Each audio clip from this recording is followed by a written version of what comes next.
గుంటూరు పశ్చిమ ఎమ్మెల్యే గల్లా మాధవి కార్యాలయంలో మంగళవారం గ్రీవెన్స్ డే నిర్వహించారు. స్థానికంగా నెలకొన్న సమస్యలపై ప్రజల నుంచి వినతి పత్రాలు స్వీకరించారు. ప్రజలు అందించిన అర్జీలకు సంబంధిత అధికారులకు అందజేసి తక్షణమే పరిష్కారానికి చర్యలు తీసుకోవాలని ఆదేశించారు.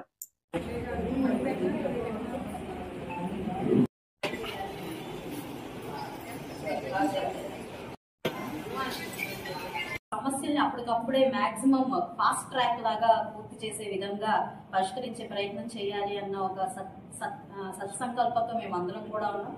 ఇందులో పూర్తిగా మా కార్యకర్తల్ని, అందులో మహిళా కార్యకర్తల్ని కూడా ఇంక్లూడ్ చేసుకొని వాళ్ళు మళ్ళీ ఫాలో అప్, అంటే ఈ రోజు వాళ్ళు చెప్పింది విన్నది మాత్రం మేము రాసుకున్నాం, లేదంటే సదరు అధికారులకు చెప్పాం అన్నట్టుగా కాకుండా వాళ్ళ పరిష్కారం వచ్చేదాకా కూడా మేము మా కార్యకర్తలు నిరంతరం ఫాలో అప్ లో ఉండి వాళ్ళ సమస్య క్లోజ్ అయ్యేదాకా వాళ్ళ వెంటే ఉంటాము.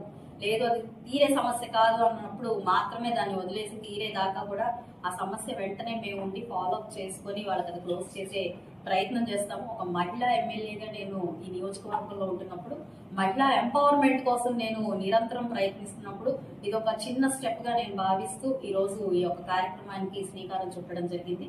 దీన్ని జయప్రదం చేయాలి అని చెప్పి ఇప్పటికే నేను మహిళా కార్యకర్తలు కానివ్వండి, లేదంటే అదర్ సోషల్ మీడియా గ్రూపుల్లో కూడా ఈ కార్యక్రమం గురించి విస్తృతంగా ప్రచారం చేయడం జరిగింది. అందరూ దీన్ని సద్వినియోగపరచుకొని వారి సమస్యలు త్వరితగతిన పూర్తి చేసుకోవాలని నేను కోరుకుంటున్నాను. కూటమి ప్రభుత్వం మహిళా పక్షపాతి ప్రభుత్వం, అందులో మహిళా నాయకురాలుగా నేను ఉన్నప్పుడు ఖచ్చితంగా మహిళలకి ఏ అన్యాయం జరగకూడదు, వాళ్ళ సమస్యలన్నీ కూడా త్వరితగతిన పూర్తి అవ్వాలన్నదే ఈ రోజు ఈ కార్యక్రమాన్ని యొక్క ముఖ్య ఉద్దేశంగా మీ అందరికీ చెప్తూ దీన్ని చక్కగా మీరు ఉపయోగించుకోవాలి అని చెప్పి నేను పశ్చిమ నియోజకవర్గ మహిళలందరికీ కూడా విజ్ఞప్తి చేస్తున్నాను.